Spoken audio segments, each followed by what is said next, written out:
Audio. All right. This is second edition of the doubleheader version of the Kahal Yereim Daf Yomi Sunday. And if you sponsored for the week, you got an extra boost. It's true. That's right, an extra bonus opportunity. So our weekly sponsors for the week, Rabbi Aaron and Evelyn Kislasi, in honor of the engagement of their daughter Ilana to Joey Brescian of Los Angeles. Daf Yomi for the week is sponsored by Yehuda Greenwood, B'schus Refuah Shlema from Mercedes Bas Miriam.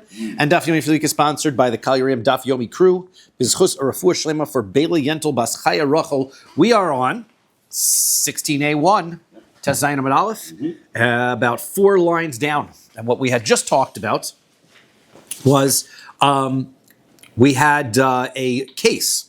Let's say somebody takes a vow and he says, I'm going to eat this loaf of bread today. Right, I'm going to eat this loaf of bread, and he doesn't. So you don't get Makkos for that.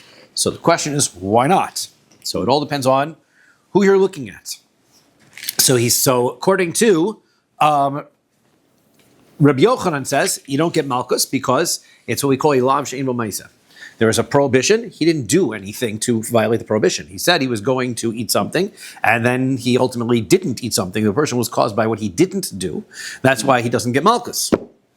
So there's no Makkos for that. Reish Lakish says he doesn't get Makkos because the Avera was at the point at which he took the oath and he remains, and this is his position, is that it doesn't have to be a violation where you are mivatal your ability to fix the problem, but as soon as you did the Avera, as soon as you took your oath, which turned out to be false, right, you are considered liable for the Avera. So then the question is, but you didn't know that you were going to actually violate it at that time. And we said that he holds because he says there's no Makkos here because it's a hasras safek. The warning is a doubt. You don't know, since the Avera that he was doing was the oath that he took. We don't know if he's going to actually violate the oath or not. So therefore, since we don't know, this warning is called a hasras safek. It is a doubtful warning and it is invalid. So, since we have 2 different perspectives on it, where do these 2 different perspectives come from? V'tarvayu aliba de Rabbi Yehuda. Both of these perspectives come from an understanding of Rabbi Yehuda's opinion. Detanya, we learn in a brisa. V'lo sosiru mimenu ad boker. You're not allowed to leave any of the meat from the Korban Pesach over till the morning. V'anosru mimenu ad boker, and anything that does get left over in the morning has to be burnt. So, the pasuk is giving us a positive commandment after the negative commandment. Negative commandment, don't leave it over. Positive commandment, you could fix it by burning it. Lomar, that's to tell you, she'ein loken alav, there's no Makkos for this Avera. Okay. Rabbi Yehuda says. Rabbi Yochanan says, Dayik, he's going to say, well, what is it that causes, where is the reason, what is the rationale why you don't have why don't you have Makkos in this case? So he says Hachi time, and this is Dayak Hachi time. He learns, he deduces this reason. Deba Kosov ha lo because Dayak sorry. Deba Kosov. The reason why Hachi time is Deba Kosov. The reason why there's no lashes is because the pasuk comes to tell me that there shouldn't be lashes. Ha lo ba Kosov loka. That means that if it wasn't for the fact that the pasuk gave me this positive commandment at the end, then the violation, the prohibition of leaving over the meat and that not leaving over the meat, right, would be subject to lashes. So alma, so that seems to imply to me hasra safek shma hasra. That means that the doubtful warning that would be given, right, where you would say, hey, be careful, don't leave this meat over.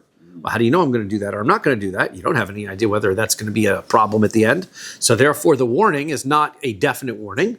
So therefore, that doesn't seem to be the problem, because the only reason why we're not giving the lashes has to do with the positive commandment at the end, not because of some other problem that is related to this Avera. So if the doubtful warning is in fact not valid, that in itself would be reason not to give Makkos. Okay, so therefore Reish Lakish says doubtful warnings are not a problem. For Reish Lakish, Dayik Hachi Taima Deba Kosov. So he says the Reish Lakish learns like this. This is why the pasuk comes. Halo ba Kosov Loke. Right? If the pasuk wouldn't have given me this rule of this extra positive commandment, you would have gotten lashes. Alma, that is to say, lav she'ein bo ma'aseh loken alav. We would have a prohibition here where there's no action, right? Don't leave it over. Leaving it over is the prohibition, which is an inaction. So therefore, this shows me that doing an Avera by inaction is in fact enough to give you a Makkos, right? So that would be the point, right? You're enough to give you Makkos. That's Reish Lakish's opinion. So now both of them are determining what is and what is not a disqualifier of Makkos. Rabbi Yochanan says that Hasra Safek is not a disqualifier. The doubtful warning is not a disqualifier. And Reish Lakish says a Lav Shem B'Maisa, a prohibition with no action, is not a disqualifier. That's how both of them are looking at this. Now the question is, how come they both didn't notice that really both of them are right? This Avera of leaving something over till the morning is both of these things. It's both the doubtful warning and it's also a prohibition that has no action. Rabbi Shimon Lakish Nami Havadai Hasra Safeku. According to Reish Lakish, this is for sure also an issue of a doubtful warning. So the answer is Savar Laki Idach Tana de Rabbi Yehuda. He holds according to the other view of Rabbi Yehuda. Detanya, we learn in a brisa. Hakazeh v'chazer v'hakazeh. Here's a case. There was a woman. She was married to one guy, got divorced. So the halacha is when she gets divorced, she's got to wait 3 months before remarrying. It's a halacha, right? Why do we do that? Because you have to make sure that she's not pregnant from the first guy before she marries the second guy. And that way we know who the kid belongs to, okay? This lady did not do that. So she got married, and then the baby is born 7 months after the marriage to the first guy. We don't know whether the baby was born after 7 months, or whether the baby was born after 9 months from the first husband. Right. So now this guy grows up, he doesn't know who his real father is. So what does he do? He goes and he gets angry one day, and he hits this guy and he hits this guy, both of the two potential fathers. Uh-oh. Right? Obviously, there's a doubt. He doesn't know which guy is the father. That he'd be chayav misa for hitting. Right? Kil el zeh v'chazer v'kil el zeh, or he curses one and then curses the other. So hikash shnei babas achas, o kilel shnei babas achas chayiv. So here, if he hits one after the other, or he hits one or he hits them both at the same time, so that he's chayiv malchus, because at the end of the day, he committed the avera. We don't know which of the two guys is the father, but he did it. Yeah. Rabbi Yehuda says, babas achas chayiv. If he does it at once, you're liable. But if he does it one after the other, you're exempt. Why is that? Because, how did he get warned? Right? They told him, don't hit that guy, he could be your father. He might be your father, Hasra Safek, right? There's the Hasra Safek, doubtful warning. And then he goes, great, I'm punching him. He punches him. He goes, well, don't hit that guy. He could also be your father, and he punches that guy. Fine. But the warning was never a valid warning, right? Now he comes along and he goes, I'm going to punch both these guys. He says, well, don't punch those guys. One of them is your father. Then he punches them. Then that's a valid warning. Right? Because that's not a doubtful warning. So therefore, that's the point, that this is Rabbi Yehuda's position, that a doubtful warning is not considered a significant warning. That's where Reish Lakish comes along to say, this is the Rabbi Yehuda that I hold like. Doubtful warning is not considered a valid warning, and therefore I have to presume that the challenge of the not eating the korban meat is a mitzvah that is a lav shein bo ma'isa. Okay, so fine. Rabbi Yochanan. Now, how does Rabbi Yochanan look at this case of the Korban Pesach and not realize it's a Hasras Safek situation, doubtful warning? Rabbi Yochanan Nami Havadei Lav Shem. Sorry, it's a Lav Shem B'Maisa situation. Rabbi Yochanan Nami Havadei Lav Shem B'Maisa. So also not eating the korban is a prohibition that has no action. So how does he not realize that? Savar la ki ha Rav Idi bar Abin Amar Rav Amram Amar Yitzchak Amar Rabbi Yochanan. He holds like what Rav Idi bar Abin said in the name of Rav Amram, who said in the name of Rabbi Yitzchak, who said in the name of Rabbi Yochanan. Rabbi Yehuda Omer, that Rabbi Yehuda says. Another Rabbi Yehuda. Mishum Rabbi Yossi Aglili, the name of Rabbi Yossi Aglili. Called Losas Sheba Torah, Lav Sheyesh Bo Maisa, Lokin Alav. Any prohibition in the Torah that there's an action, you get lashes for it. Lav She'ein Bo Maisa, Ein Lokin Alav. But if there's no action, there's no lashes for it, except for 3 exceptions. Chutz min anishba, umeimar, v'makala es chaveru b'shem.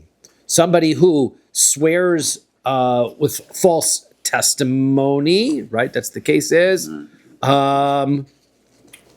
Nishba is like Shavua. Nishba. Yes, Shavua. but under which, not all circumstances, you get lashes for every Shavua. He gets lashes under the circumstance where he takes an oath that he did something in the past tense, right? He said, I ate this loaf of bread, or I did not eat it. So that Shavua he can get Malkus for, because there you can actually make the warning to him, because it's a warning that's Vadai at that point. So is this before they give some of it to the sacrifice?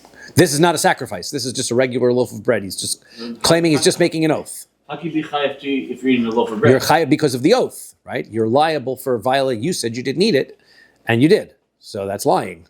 So you're liable for taking the oath. The second case is Meimar. That one does have to do with korban. That's where you had something that was set as a korban, and you tried to exchange it for a different animal, which is not allowed. And you do that by making a statement, right? And a makal es chaveru b'shem. Somebody uses Hashem Hashem to curse another Jewish person. You get lashes for that. So those are the three exceptions. All other times in the Torah, you need to have an action. How about Motzi Shemra? We said before. Motzi Shemra, we said was also what we said there was no action. Is right. Correct, but that one is unique also because it gets two things. Why is it not listed here? Right. It's a good question. Why is that one not listed here? I'm going to have to look that one up. This should be a good reason.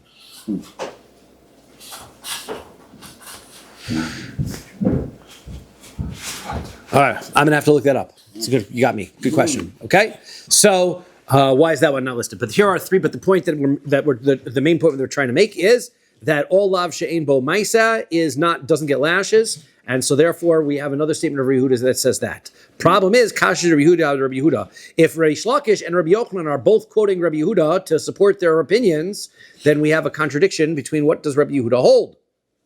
So il Reish Lakish. Trey Tanaya Liba the Rabbi Yehuda. Reish Lakish is going to explain.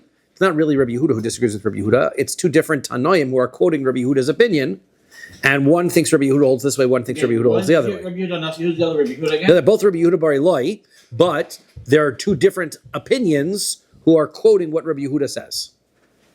Okay, and Ila Rabbi Yochanan, according to Rabbi Yochanan, Lokash, it's not a contradiction. Hadi de Hadi Rabbi. One is Rabbi Yehuda's opinion, and the other one we said was Rabbi Yossi Mishum Rabbi Yossi Aglili. It was Rabbi Yehuda stating in the name of his Rabbi Yossi Aglili, and that's whose opinion Rabbi Yehuda was stating, not his own opinion in that case. So Rabbi Yochanan, in short, Rabbi Yochanan and Reish Lakish are having a disagreement about whether hasras safek, whether a doubtful warning can still get you lashes or not. They therefore leads also to the same argument about whether a lav she'ein bo ma'aseh can get malchus or not, whether you can get malchus for a prohibition that has no action, right? There's for the follow-up corresponding argument that is led to from that. Okay. And then that also leads to the conversation about how you read the Mishnah, the Brisa, right, that snowballs all the way down, how you read the Brisa, whether you have to be mevatel, actually you have to ruin your possibility of doing, Rabbi Yochanan says you have to ruin your possibility of doing the mitzvahs aseh before you can get malchus, or whether it's enough to violate it and then not do it, and you can get malchus for that, even though you can still do the mitzvah in the future. Right? So that was all of the summary from this morning and into now. Right. That was the whole divorcee with... That's correct. Right. It's the divorce. Okay, Tanan, we learn in a Mishnah. Awesome, over there. Hanotel aim al banim. Okay, so let's say this the person goes to take the mother bird, goes to take the eggs, right? And the mother bird is there. Okay, and that's a violation. And I'll take the eggs when the mother bird is there. So Rabbi Yehuda says loka. You're supposed to get lashes for violating that. Ve'eno mishaleach, and now you don't send away the mother bird. It's too late. You get lashes, and that's that. The Chachamim say, isn't it a mitzvah to send away the mother bird? That's correct. You're supposed to, right? Why could we get lashes doing a mitzvah? No, he didn't send away the mother bird. He's supposed to. He didn't do it. Okay? The Chachamim say, mishaleach, send the mother bird away now. Ve'eno loka, and then you don't get lashes for taking the eggs. Okay? Zeh klal. Here's the rule. Any prohibition that you have a positive commandment afterwards, you cannot be liable. That's what the Chachamim say. You can't be liable because you can always do the positive commandment afterwards and fix it. Right. Okay. Rabbi Yochanan says, this rule, even though this sounds like they made it, this is the general rule, it's always like this. It's not really that general a rule. It only happens here and one other time. There's only one other circumstance where this rule applies. Right. So wait, when we're talking about Shilach Hakan, which is what I'm assuming we're doing, Yes. this is before he took the eggs. He wasn't mocking the eggs? No, he took the eggs, didn't send away the mother bird. Right. So now the question is, can you go back and send away the mother bird and not be chayav malchus? I don't understand why that's even a question because he took the eggs now. It's too late. The whole point is you do it. The law of hanita klase. Right, you did a little so you could fix it by doing the positive commandment. No, because If you waited the egg before you shoot the mother bird doesn't come back. How does that work? Oh, so that's what you guys are saying, right? But But that's not what the pasuk says. That's what I was trying to say. Pasuk doesn't say it, right? Pasuk says, Shilach Hakan is sending away the bird first, and then. let's quote the pasuk. Pasuk is, Where's the pasuk? Is it here? let's quote.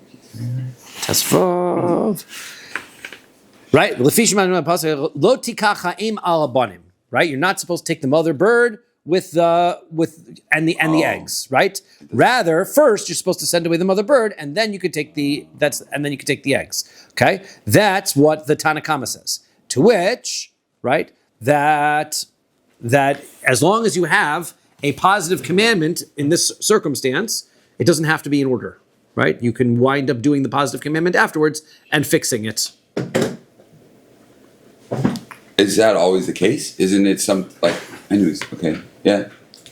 Okay. So this is what you're supposed to do. You're supposed to do, and that's exactly the point, right? Let's take a look at the Rashi's here, right? First Rashi is Lo keveinu mishalech kasavar shalach me kor mashma. It says in the pasuk, it sounds like you're supposed to send the mother bird away first. Lo tikach ha'im Ella shalchena kodem lekicha. Got to send away the mother bird before you take the eggs. V'afagav dekasav basar lo tikach. Even though it says afterwards, don't take them. Lav lemeimra deim lakachta. It doesn't mean to say that if you took them, shalach, then send the mother bird away. Didn't having lav shenitik because that would make it a lav anitik lase. Where don't send it. When you don't do this, but then fix it with this. Elav shekadmu asehu. Right. This is a lo saseh that you have a positive commandment that comes first. Send away the mother bird first, then take the eggs. But the chachamim don't agree. The pasuk says, don't take the mother bird and then send but don't take the eggs and then send away the mother bird. Right. That's what the pasuk says. It's a lava nitik lase. Why are you chayiv then? So according to Chum, you're not chayiv. That's the point. According to Chum, you're not chayiv. Right? Because that's the order of the pasuk. That's their argument. Right. Whether there is you have to state the order or not. Right. Okay. So now, even though we said this is the general rule, we don't really mean this is the general rule. Rather, this only happens here and one other time. Rabbi Elazar says, "Hey, where's the other time?" Right? I'm curious. What's he saying? When this happens here and one other time. What's the other circumstance? Amarle l'chitishkach. He says that's a good research project for you. Go take a look. Figure it out. Nafak dak vashkach. So he did. He investigated. And he found it. Ditanya, we learned in a Raisa. One shagirish im Yisrael hu machzir ve'ino loka im kohen hu loka ve'ino machzir. Our old case that we got started with, right? If a person he rapes a woman, so then he has to be married to her. If he divorces her, he can remarry her and solve the problem. Okay, great. That's so hani chalaman datani kimu velo kimu. So fine. Remember, we had two different ways of looking at this, right? We had to be able to take a look at the Makkos. We had to come up with a circumstance where you could be chayav Makkos if you don't do the asay, because that's the whole point here. If you do the asay, then you don't get Makkos. Okay, so now, according to the opinion that the issue is kimu velo kimu, remember that was the way Reish Lakish interpreted the brisa. So that means that as soon as you do the avera, you are chayav Makkos. You could still do the asay. Fine. When you do the asay, we'll take away the malchus.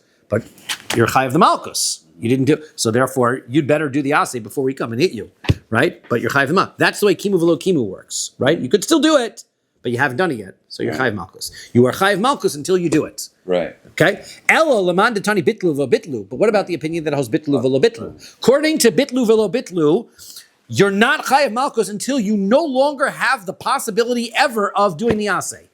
As long as you're sitting around going, I can marry her tomorrow, I'll marry her in 5 years, I can marry her some more. What? Then there's no malchus according to that opinion.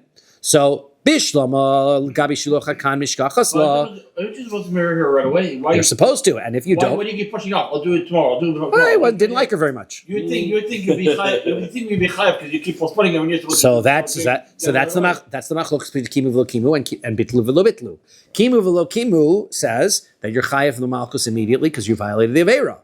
Bitlu v'lo bitlu is but you still have the possibility of doing the asay. Once you get rid of the positive asay, then you're chayav from the Why malchus. does 3 months pass and she remarried someone else after the fact? Then whose fault is that? Hers.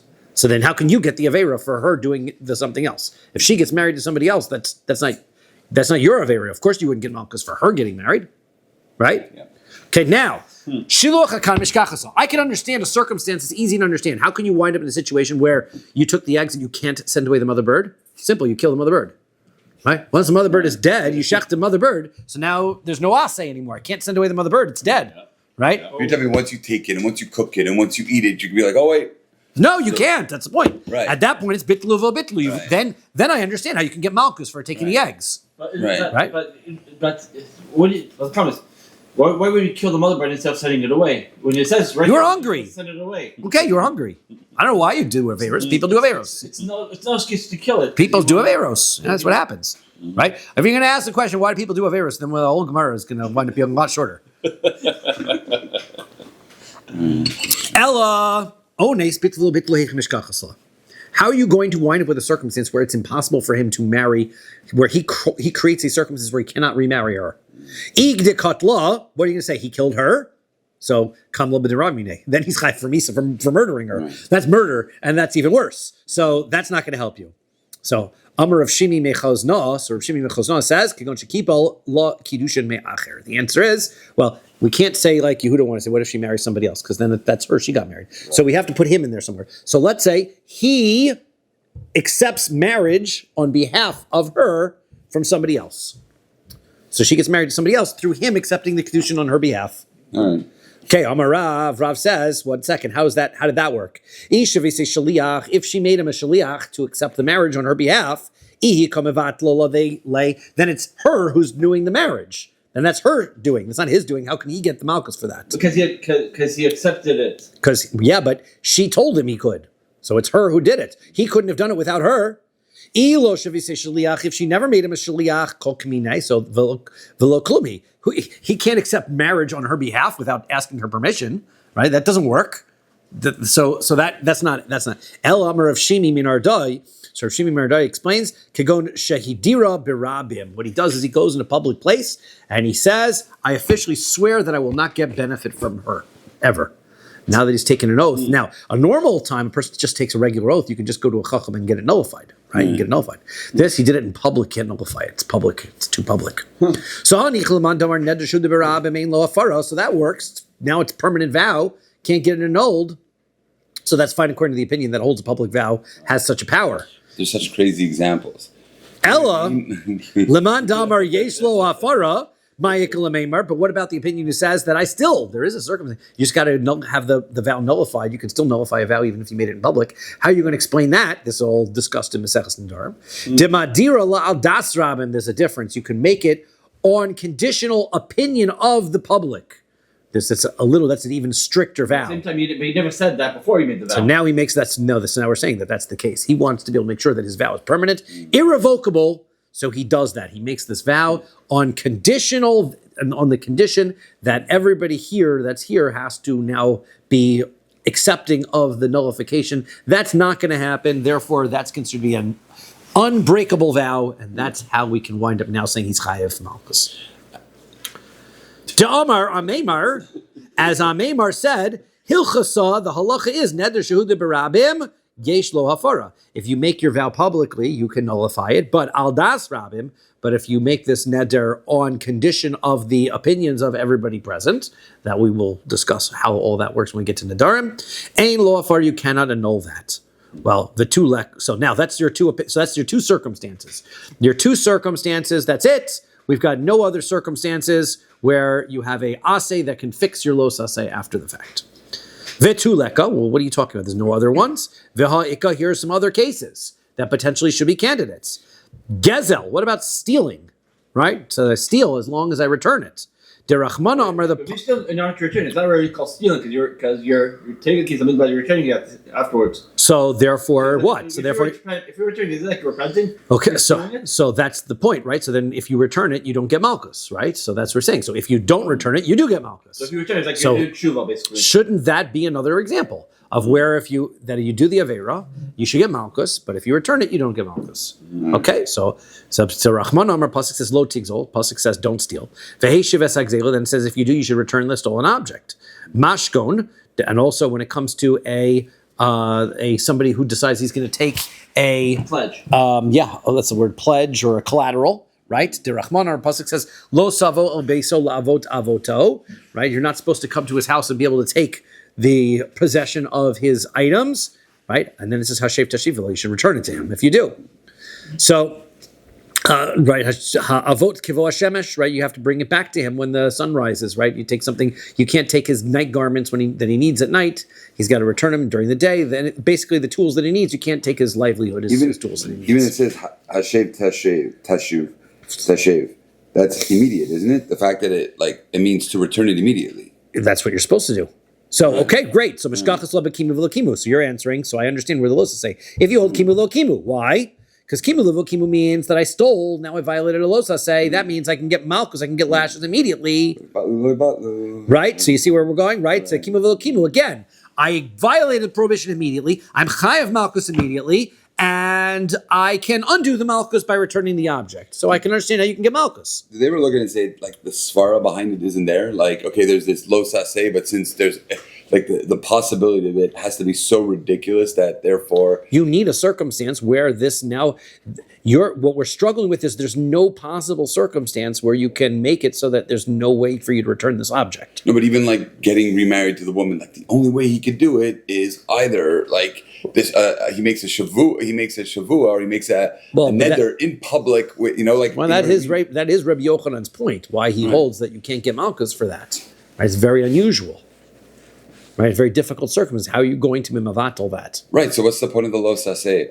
It's so unlikely. You know what I mean? It's like you have, Well, you're saying no. The lo saseh just can't get me malchus. Right. Right. I can get the lo saseh. I shouldn't do it. Right. But there's a very, very unusual circumstance to get malchus. But if there's no punishment, then it's like what would deter somebody from doing the lo saseh? If there's no Hashem. Right. I mean, it's not just malchus, right? Right. There's more to life than malchus. Right. But he got the divorce. Do avera, you're still doing an avera. Right. You're just not getting beaten up and basted. Right. So now, still not a good person. Okay, bitlu velo bitlu, right? So what about how are you going to make it so that you can nullify your ability to return somebody's object that you stole? So hasam kevin dechayev b'tashlumin ein loket u'mishalim. So the answer there is right there. Even if you took the item and you destroyed it, let's say you stole somebody's car and then you burned it up, you destroyed it, so now you can't return it. Then you're chayav malchus. You're going to be chayav. And so when you are wind up in a circumstance where you're chayav for money or malchus, you always have to pay the money. So I'm never going to be able to remove myself. If you don't have the money, then you'll get the malchus. No, it doesn't matter if you don't have the money. Then you owe the money. Money always, as long as I'm required to pay, I never get malchus. So therefore, there's no circumstance where I can get it. So that's why that's not a good answer, right? That's the bottom line of the theft, is there's never a circumstance, according to bitlu v'lo bitlu, there's never a circumstance where I can be mavatal the asay. Right. Maskif la Reb Zera. Reb Zera says, ha'ika mashkon shel ger. What about if you are holding on to you take the object, the collateral of a convert, umeis hager, and then the convert dies. Now you can't return once he dies, you can't return it. So what are you going to do there? Right? There's no You're mavatal it, right? There's nothing you can do. There's no yorshin. So the answer is, but that's different. Hasam gavar bar tashluminhu v'shivu de gerhu de kapaka. It's not that you were no longer had to repay it. You had to repay it. It just happens to be the guy you needed to repay it to died, and he doesn't exist anymore. Don't you give it to his family member who's not Jewish though? Sorry? No, you don't. Right? It doesn't go to anybody other than the ger, and he's not considered related to his non-Jewish family relatives anymore. So therefore, this is the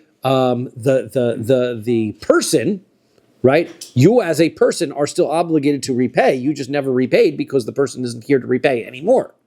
That's not the same thing as me nullifying the ability, the requirement to repay. Do you give tzedakah instead? Yes, that is what the halacha is, right? You're supposed to distribute money to tzedakah instead if you cannot repay. Now, v'ha'ika peya. Let's take another case. What about peya? Right, you're supposed to leave the corner of your field for the poor people. Okay, the Rachman pasuk says, "Lo sichle peyas." So you're not supposed to cut off. You're not supposed to finish harvesting the corner of your field, because la'ani v'lager ta'azov osam. You're supposed to leave it for the poor person and for the convert. Right, that's what you're supposed to leave it for. Now, how are you going to wind up in a circumstance where you don't have to pay it? So the mishkachsla bekimu v'lo I understand kimu v'lo again. That's very easy, right? As soon as you harvest the field, you have violated the prohibition, and unless you take money out of your pocket, take the harvested product and give that to the poor people, so then you're going to be chayav the Makkos. But bitlu v'bitlu, and what about bitlu v'bitlu? How do you wind up in a circumstance where you can no longer give it? There is actually a circumstance. Ditznan, we learn a Mishnah. Mitzvah's peah, the mitzvah of peah is lahafrish min hakama. You're supposed to separate out from your field while the field is unharvested. Leave a corner unharvested.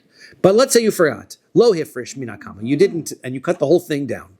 Ma'afrish min ha'omrin. Then once it's bundled up, leave a portion of that. Give that to the poor people. Lo hifrish min ha'omrin. Let's say you don't bring the butt from the bundles. Ma'afrish min ha'kri. Then once you pile up the kernels, then you should do that.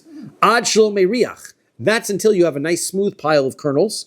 Once you get to the process of harvesting where you're up to the smooth pile of kernels, then it's already chayev in trumos and meisers. That's the point at which your crop now becomes obligated. Now, up until that point, peah is not obligated in trumos and meisers. The poor people take their portion tax free, right? They don't have to pay trumos and meisers off of their portion. But now that you have harvested and processed it to the point where it's obligated in trumos and meisers, the halacha is mericho, you smooth it out, and then meiser v'nosin lo, right? You are going to take from the smoothened part the tithes, and then you give it to the poor person. Right. Okay, so therefore, there's a deadline. There's a point at which you can no longer give this right to the poor person. Right, you got to a point in the process where it was already harvested to the degree that you could no longer give this crop to the poor person. It has an expiry date or time. Well, that's right. And now because there's an expiry, or it's really an operation, once you've done something to it, you can nullify it. Now you have bitlu v'lo bitlu, it applies. I can understand at what point I can get Makkos. Don't smooth out those crops. Once you smooth out those crops, you'll have violated the losase of cutting peah. And now I can have Makkos, which then I wouldn't be able to, right? And I could wind up getting Makkos, and now that could be another circumstance where the losase applies. So the answer is, could Rabbi Shmuel? No, maybe this is according to Rabbi Shmuel. Damar af mafresh mina isa. Rabbi Shmuel says, I can still, even after, according to Rabbi Shmuel, even after I make it into dough, I can still take a portion of the dough and give that to the poor people, right? I can always fix my missing peah by giving something to the poor people. It's like a challah size, or it's a little bigger? It is no specific size in the Torah, right? It's the peah. It's going to be whatever is the corner of your field, right? With no specific. But then you're giving. That's not the point. That's not what the mitzvah is. It is. You're sectioning off a field, and it's hefker. Isn't it not? That's what's supposed to happen, right? So, but the Torah says, and if you don't, and if you didn't, right, so then you got to give it anyway. But you have a financial obligation now. You stole from a poor person, right? But, so now you got to return it. That's essentially what's happening. Okay, but I guess you never made it. The mitzvah was making it hefker, not giving it. Right? It's hefker. It's different. It's not really hefker because it's hefker for the poor person, right? Right. Which is giving it to poor people. What's the difference between saying it's hefker for poor people and saying you're this for poor person? I guess the point is that the people who come have a right to take whatever it is. That's put aside. You giving it. No, they only have a right to take what I left. You took ownership of it. You never. Correct. You never. But now I have. But now we're learning that we have a positive ability to fix it, which is the reason why we're bringing it as a case. Can't we say the same thing with Shemitah? No, there's no way to fix harvesting fields of Shemitah. The prohibition is to harvest field, is not to harvest field. There's no, and if you harvest a field, then you should give it to poor people. It doesn't say that by Shemitah. It says that by Peah. Right? It says, don't harvest your field, leave it for poor people. Okay? I harvested my field. Fine. You still have to leave it for poor people. So Rabbi Yishmael, Nami Mishkachas lo da'achal Isa. Even Rabbi Yishmael, there's a too late moment. What happens when you eat all the bread? There's nothing left. At some point, there's nothing left to give them. So use it for fertilizer for the poor people. So you're right. Good point. Ella zos ve'oda cheres. So that is the other case. So then, where that means that the two cases are shiluach hakan and peah. Well, then, this is voda cheres. This is the other one. Aval ones lo, but the rape case then is not. Well, we had given a good example of the rape case. What about, we said he could get up and make a oath on condition of everybody, right? What about that? So he says, lo, that is not. Why? Because dehechi amrinan al das rabim ein la afara ledavar reshus. Because here's that, the rule is that when you make an oath on condition of the public, it is irrevocable only if it is a non-mitzvah thing that you're swearing to.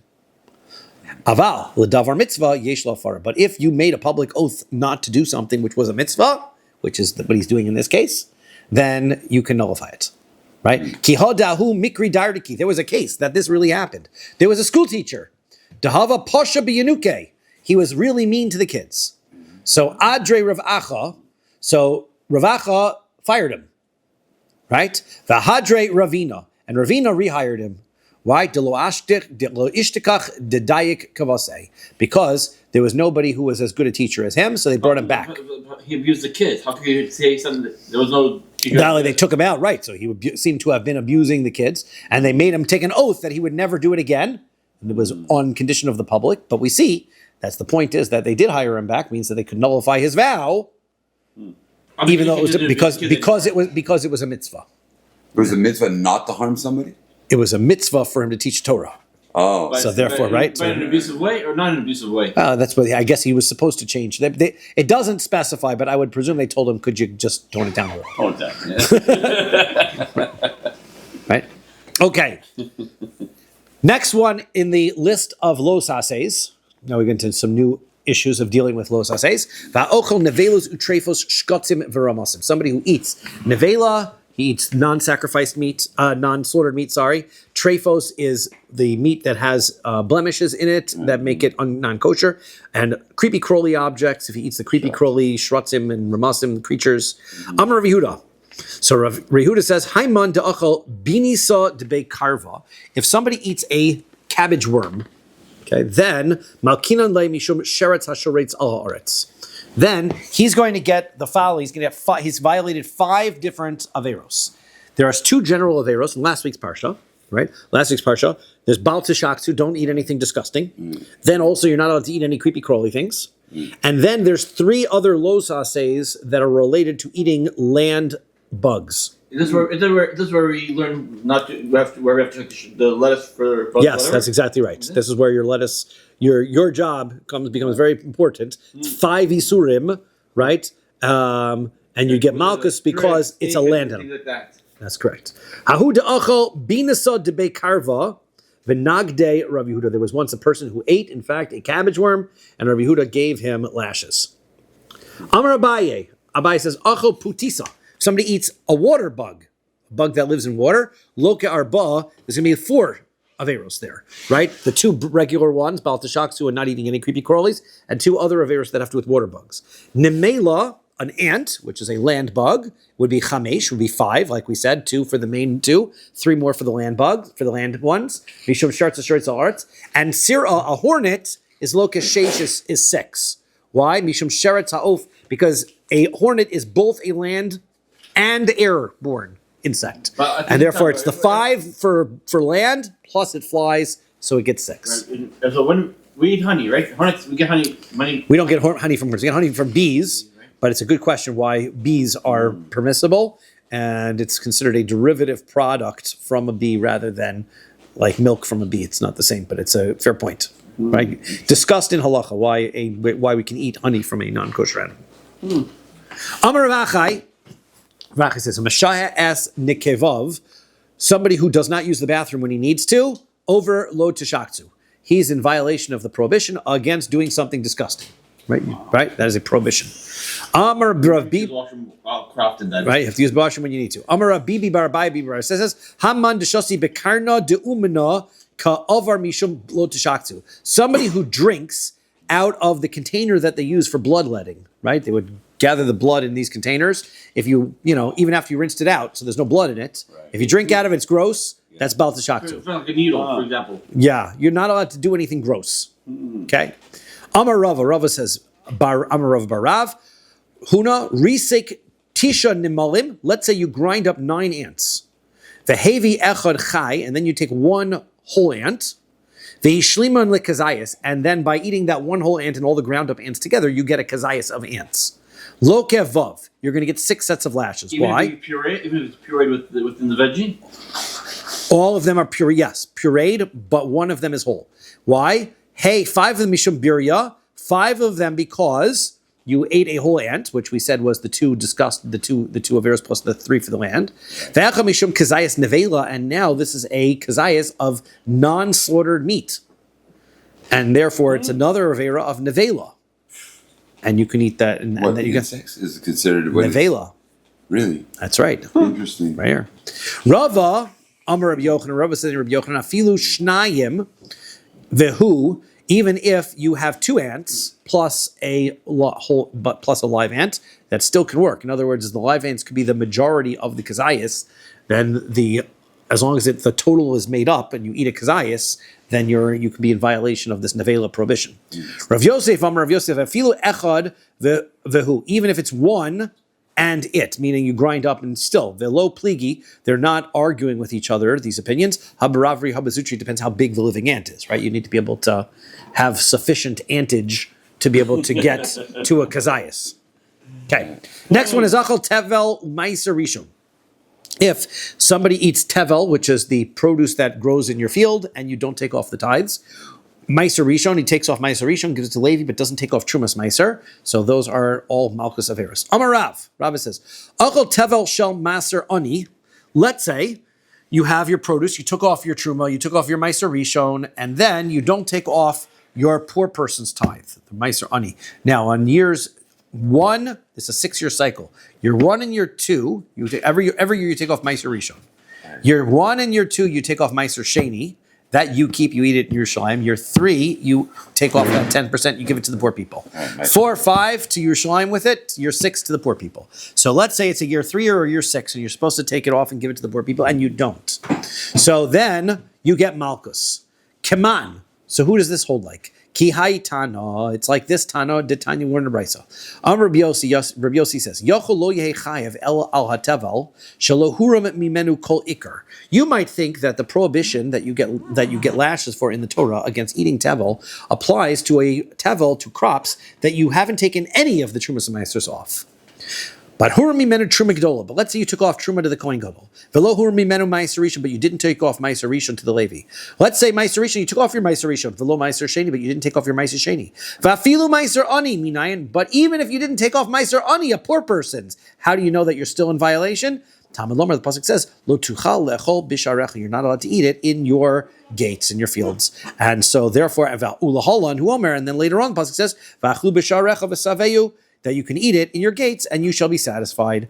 Ma'laholan maser ani, just like the one that you're allowed to eat is that you're allowed to eat it once you've taken off the meiser ani and taken off all the tithes. So avkan. So too, the prohibition that you get malchus for is meiser ani, even if you did not take off meiser ani, even if you didn't take off the poor tithe.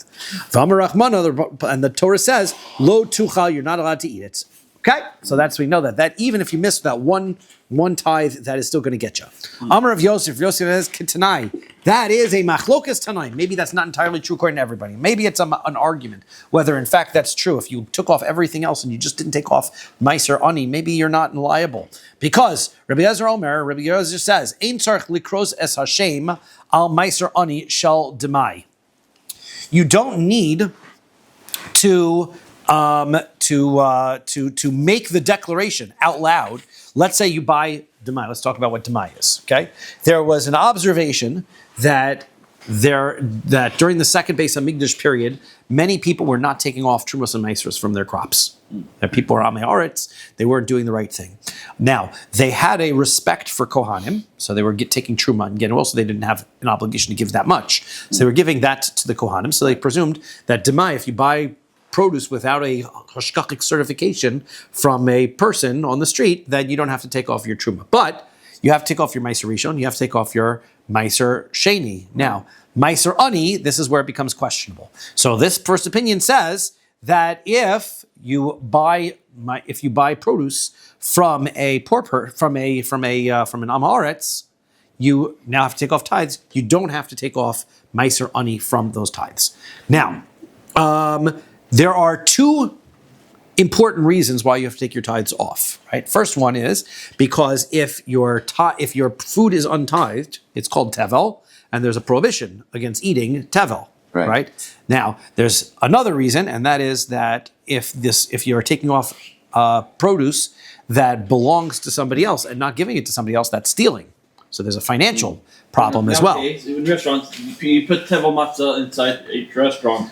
So you put it on the side, right? Because there's nobody who's going to come and get it, right? So now, if you are, Truma is the big problem, because Truma, the pasuk tells us that we learned that you can get Misa, your Azar who eats Truma can be Chayav Misa Midei Shemayim. So you don't want to eat that one, but they were taking that one off, right?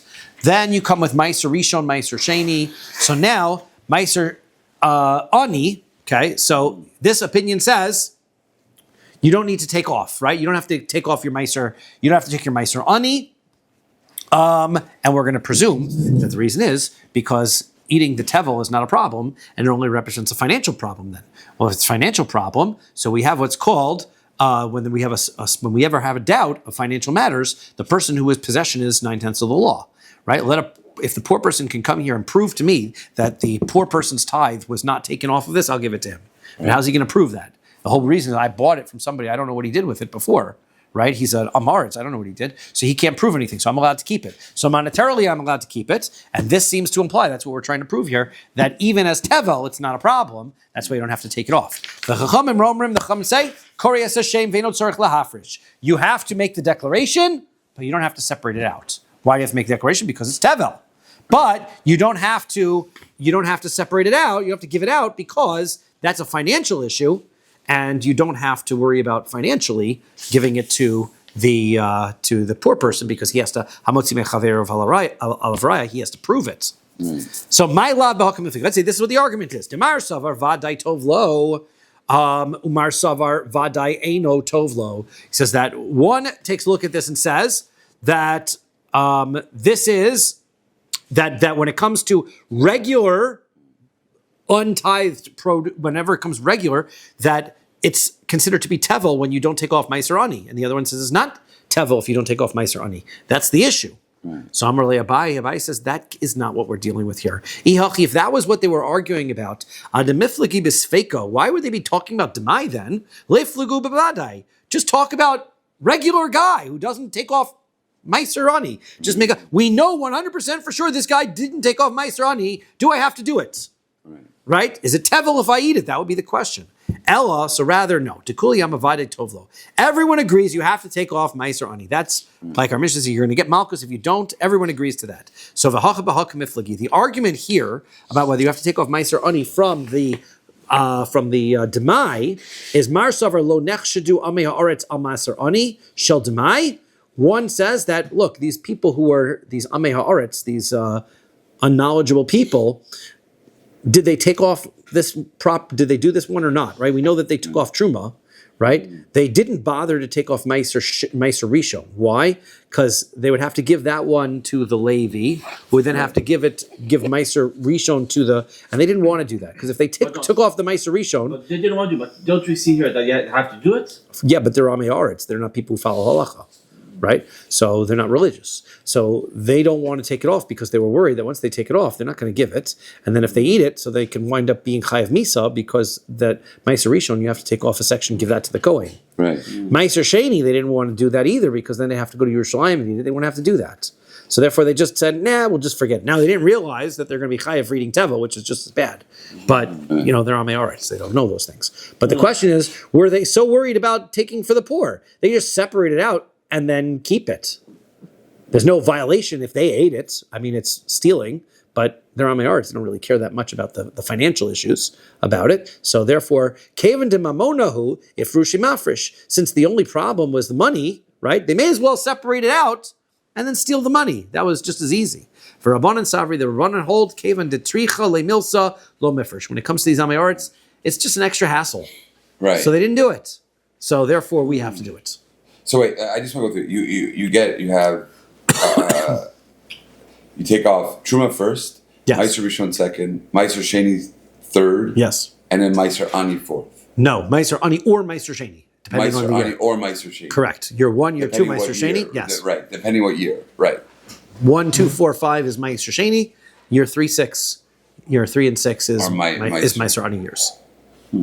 Okay.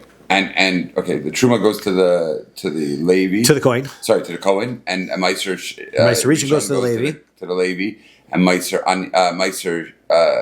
Sheni you eat it in Yerushalayim. That's right. And Meiser Ani goes to the poor people. And Meiser Ani, I know goes to the poor people. Meiser is like the left. The right, I always get mixed up. It's It's going to be 10%. Right. 10% of what's left. Yeah. Okay.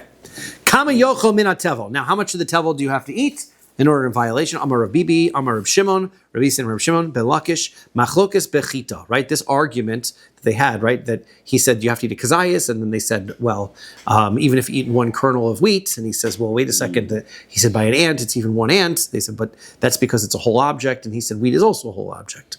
So therefore, how much do you have to eat a kazayas or a whole amount? So this argument, so Amar Rab Shimon Ben Lakish, Machlokes bechita. The argument was if he ate a kernel of wheat.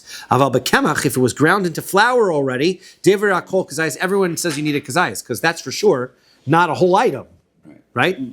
For Rabbi Yirmiyah, Amar Rabbi Shimon ben Lakish, Rabbi Yirmiyah explained in the name of Rabbi Shimon ben Lakish, K'machlokas bazu, kach machlokas bazu. The argument was whether you needed a kazayas of flour as well. Well, one second. Tanan, our Mishnah said, Amar Lem Rabbi Shimon. Rabbi Shimon said to him, Iatem modin li ba'ochel nemela kol shehu shu chayev. You should agree with me because of the ant. You'd be liable. So Amrulo, they said, sure, because that's a whole item. Right. So Amrulo, so he said to the Machita achas kibriyasa, his answer was that the wheat is also a whole item. So chita in kamachlo, that means wheat you could be liable for, but not flour. Flour you shouldn't be liable for. So how could you understand? How could Rabbi Yirmiyah? How could you say that this argument also applies by the flour as well? So he says. Ledivrechem kamar. What he's saying is according to your view. He says kamar luhu. He says like this. Ledidi, according to me. Afilu kemach nami. I don't need a kazayas at all. I don't hold the shear. You eat the slightest amount of tevel, you're in violation. That's what I hold. But according to the Rabban and according to your own opinion, oduli mihas dechita achas kibriyasa. You should agree with me that if you eat a kernel of wheat, that you are liable, even if it's not a kazayas. Right. To which the Rabbanan said, brias neshama chashuva, that a living animal, living item that's whole and complete and alive, that is important. That's why you're chayav for the ant. But chita lo chashuva, but a piece of a kernel of wheat is not considered a whole entity because it's not a living item. Okay. Tanya Kavasi Rabbi Yirmiyah. There's a Bryce that supports Rabbi Yirmiyah's position. The Rabbi Shimon Omer Kol Shehu Lemakos, that if you eat the slightest amount, you can get lashes for tevel. Lo Amru Kazayas Elin and Korban, and eating a kazayas is only for the sake of bringing a korban if you did it negligently. Okay. Next Mishnah. Unless we want to stop here. Do you think we're far enough? Yeah, That's the question. That's the question. So let's go a little bit further. I mean, ideally, where do you want to get to? Yud Ches Amud Aleph would be spectacular, but if we can get to Yud Zayin Amud Beis, then we will have accomplished 3 pages today, right? Yud Dalet to Yud Zayin, right? So let's go a little bit further. That'll do it. Yeah, okay, that'll be good. Says the Mishnah, Ha'ochel bikurim. Somebody who eats first fruits, ad shelo kara lehem, and you didn't recite a farmer would harvest his first fruits, bring them to Yerushalayim, and he would recite the paragraphs Arami Oved Avi that we say in the Haggadah, and give them to the Kohen, who would then put them next to the Mizbeach, right? So if the Kohen eats the Bikurim before the person gets to say his section, so then that's lashes. If you eat the Holy of Holies, the holiest of sacrifices, the korban ola, the korban chatos, the korban, of course you don't eat any of the korban ola anyway, but the korban chatos, korban shlamim, korban chatos, korban osham, those are holy of holy sacrifices. They need to be eaten inside the courtyard of the Beis Hamikdash. You can't eat the korban ola because it goes all the full everything. Correct. Not the ola, right? It's called koche koche, but you don't eat it anyway. Koche kalim umaiser sheni, but the lighter sacrifices, the korban shlamim, korban toda, so those can be eaten anywhere in Yerushalayim, and meiser sheni is eaten in Yerushalayim. Chutz l'chom, if you eat those outside of Yerushalayim, you get Makkos. Hashover es ha'etzem bepesach ha'tohor. If you have a kosher tohor korban pesach and you break a bone, then you're chayav Makkos. Hareza loka arbaim. Aval, however, hamoser betohor. Right, let's say somebody leaves over from the korban pesach, that's tohor, till the next day. Vashover betame, or you break a bone of a impure korban pesach. Eino lo karbam. There's no 40 lashes. I'll explain why. Hanota, we know why the item that gets left over why there's no lashes, because of lava nitiklase. Hanotel aim al banim. If somebody takes the mother bird after taking the eggs. Rabbi Yehuda Omer Lok, Rabbi Yehuda says you get lashes. Ve'eno mishaleach, and you don't have to send the mother bird away. It's too late. And the Chacham said, no, Mishalech v'eno loka. It's not too late. You can send away the mother bird now, and you can avoid the lashes. Zeh ha'klal. This is the rule. Kol mitzvos lo saseh sheyesh ba kumaseh. All mitzvos prohibitions that there's a positive commandment. Ein chayav v'nala. You do not get malchus for it until you, as we said, nullify it completely or. Right. Says the Gemara. Amar Rabbi Barachana. Rabbi Barachana says in Rabbi Yochanan. Rabbi Yochanan. Zu divrei Rabbi Akiva stim masah. This Mishnah is Rabbi Akiva's opinion, despite the fact it doesn't say it's Rabbi Akiva's opinion. It follows Rabbi Akiva's opinion. Aval Chachamim, the Chacham disagree with them. They say bikurim hanacha ma'akeves bahen, kriya ein ma'akeves bahen. That if you eat the bikurim, and the person did not recite the paragraphs, you don't get malchus. It's if the Kohen didn't put it down next to the mizbeach. That's what's critical. Velema, so why divrei Rabbi Shimon? Velema zu divrei Rabbi Shimon stimisah. So some people said it was Rabbi Shimon who that was the anonymous opinion here. I'm sorry, skipped. We're going to create in Makkos, but. Why did I skip? I'm sorry, I skipped here. Rabbi Akiva stimisah. Chachamim omrim bikurim hanach ma'akeves bahen. Kriya ein ma'akeves bahen. Velema zu divrei Rabbi Shimon stimisah. Okay, that's what it is, right? Why don't we say this is Rabbi Shimon's opinion? We don't know what Rabbi Shimon's opinion. We're going to quote Rabbi Shimon in a moment, where Rabbi Shimon says specifically and clearly that you don't need to recite these sentences in order to avoid malchus. So hakamash malon, what he's trying to say is the Rabbi Akiva, Rabbi Shimon Svirle, the Rabbi Akiva held like Rabbi Shimon's opinion. Now, my Rabbi Shimon, where's this Rabbi Shimon that we're talking about? Did Tanya learn in a brisa?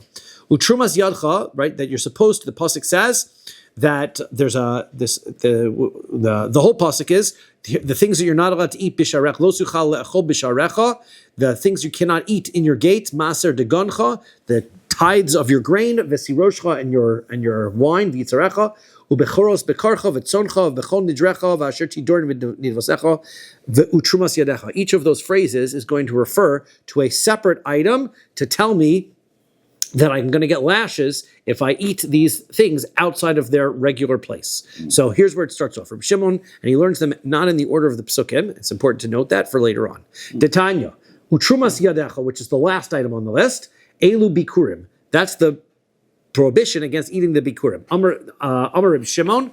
So Rabbi Shimon explains, Ma bazel lamdenu. What is the fact that it's being included in this pasuk coming to teach me?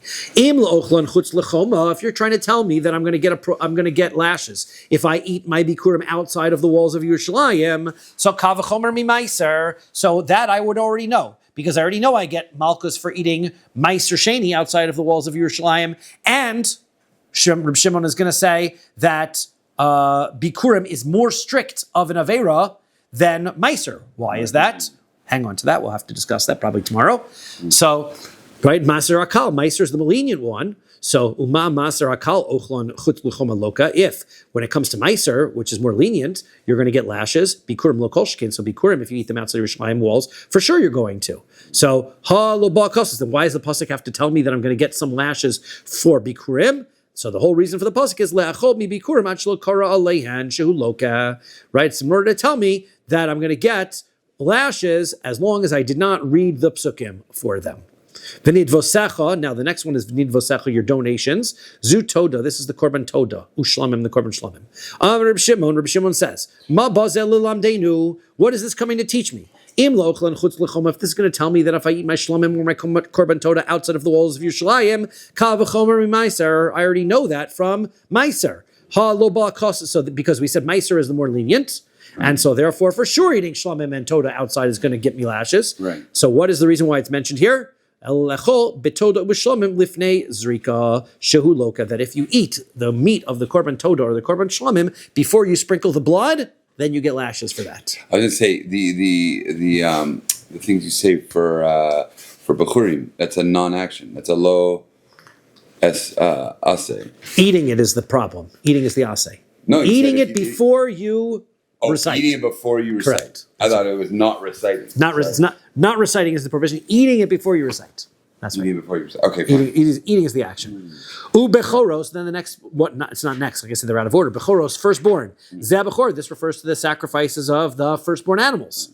Reb Shimon said, "Ma bazel lamdeinu." What is this coming to teach me? Im lochal chutz lechom. If it's coming to tell me that I can't eat bechoros outside the walls of Yerushalayim, kavachomer meiser. I already know that from meiser. Im lifnei zrika. If you're going to tell me that I can't eat the bechor meat before the sprinkling of the blood, kavachomer toda shlamim. So bechor is more severe than toda and shlamim, and that we already know that. So halo ba hakasav el lechol min bechor afilu liachar zrika shehu loka. This is to tell me that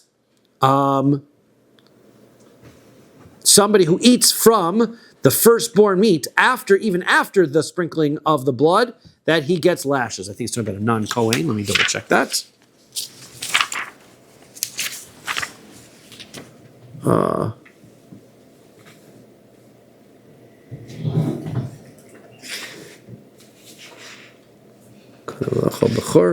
Yeah, that's a non-Kohen. A non-Kohen, right? To let the law for someone that's a non-Kohen. That's right, a non-Kohen. So if a non-Kohen eats the bechor, he gets Makkos. Okay, that's what that one's coming to tell me. And we're going to keep going. Each one of these is more severe than the last. So we're going to presume all of the previous prohibitions, since each one is more severe, all of the previous prohibitions apply, and then the pasuk is telling you another one to add it on a new level. Okay, so that's his pattern here. Bakar v'tzoncha, your cattle and your sheep, or your livestock, was that... not necessarily flocks, thank you. Zu chatas v'asham, that applies to the korbanos of the korban chatas and the asham. Reb Shimon says, Maz bazel lamdeinu. What is this pasuk coming to tell me? Im lochlan chutz lechom. If you tell me I can't eat outside of Yerushalayim, kavachomer meiser. I already know that from meiser. Im lifnei zrika. If I can't eat it before they sprinkle the blood, kavachomer mitodo shlamim. I already know that from the todo shlamim. Im lachar zrika. To tell me that after you sprinkle it, a non-kohen can't eat it. So kavachomer bechor. I already know that from bechor. In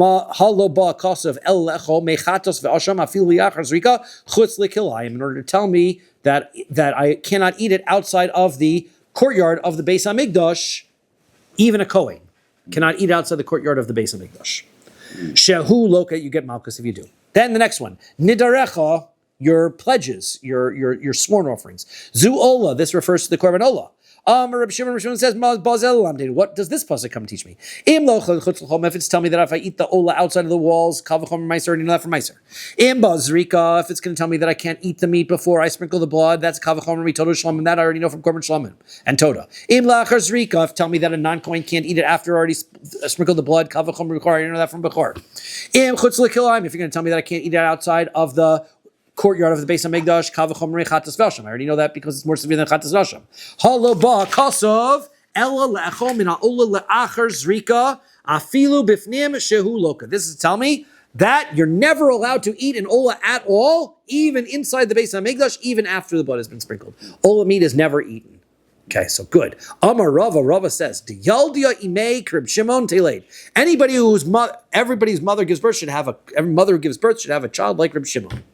And if not, don't bother giving birth. You want kids like Rabbi Shimon, because what a beautiful explanation of the pasuk. Yeah. Beautiful explanation, great. Now, even though it's all wrong, that's the punchline, right? So it's a beautiful explanation. It's just all wrong. Okay, so we're going to stop here. Instead of explaining, we'll explain tomorrow why Rabbi Shimon is all wrong. From Menchumah, right? Yes. That felt like Haggadah in a way. That is exactly what it was. So it's good. If we read it like it felt like Chad Gadya, then we read it right. So it's basically what it was. Every single one just adds on one more layer, right?